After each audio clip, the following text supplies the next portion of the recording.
ఫిబ్రవరి 3 కొరకు CH Spurgeon గారు సిద్ధపరిచిన ధ్యానం నేను చదువుతున్నాను, వినండి. తన సొంత కుమార్ని అనుగ్రహించుటకు వెనుతీయక మన అందరి కొరకు ఆయనను అప్పగించినవాడు ఆయనతో పాటు సమస్తమును మనకెందుకు అనుగ్రహింపడు? రోమాపత్రిక 8వ అధ్యాయం 32వ వచనం. ఇది సరాసరి ఒక వాగ్దానంలా కనిపించకపోయినా అందులో ఖచ్చితమైన వాగ్దానం దాగి ఉంది. నిజానికి అది ఒక్క వాగ్దానం కాదు, కానీ అనేక వాగ్దానాలు కలబోసి ఉన్న ఒక పెద్ద నిధి, అంటే వాగ్దానాల నిధి అన్నమాట. పచ్చలు, వైఢూర్యాలు, కెంపులు, వజ్రాలు మొదలైన రత్నాలు ఒకే బంగారపు రేకు మీద పొదగబడితే ఎలా ఉంటుందో అలా ఉంది ఆ వాగ్దానాల నిధి.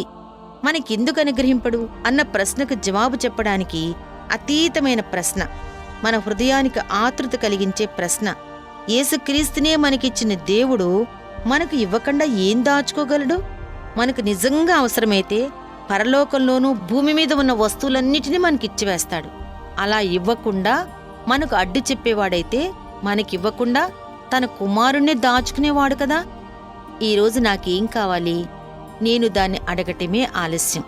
యథార్థంగా నేను దానిని వెతకాలి, అంతేగాని దేవునిపై ఒత్తిడి తీసుకుని రాకూడదు. మనకివ్వటానికి దేవుడు ఇష్టపడని వస్తువును బలవంతంగా ఆయన చేతిలో నుండి తీసుకోవడానికి ప్రయత్నం చేయకూడదు. కారణం, ఆయన మనకేదైనా ఉచితంగా ఇస్తాడు. తన స్వంత కుమారునే తన చిత్తానుసారంగా ఇచ్చాడు కదా.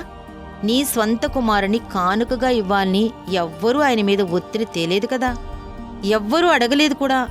అది అమర్యాదకరంగా ఉంటుంది. ఆయన తన అద్వితీయ కుమారుని స్వేచ్ఛార్పణగా ఇచ్చాడు.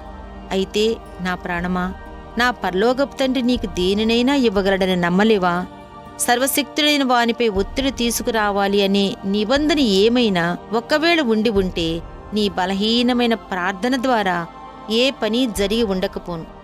అయితే ఆయన ప్రేమ దానంతట అదే పొంగిపొర్లే ఒక ఊటలా వచ్చి నీ అవసరాలన్నీ తీరుస్తుంది.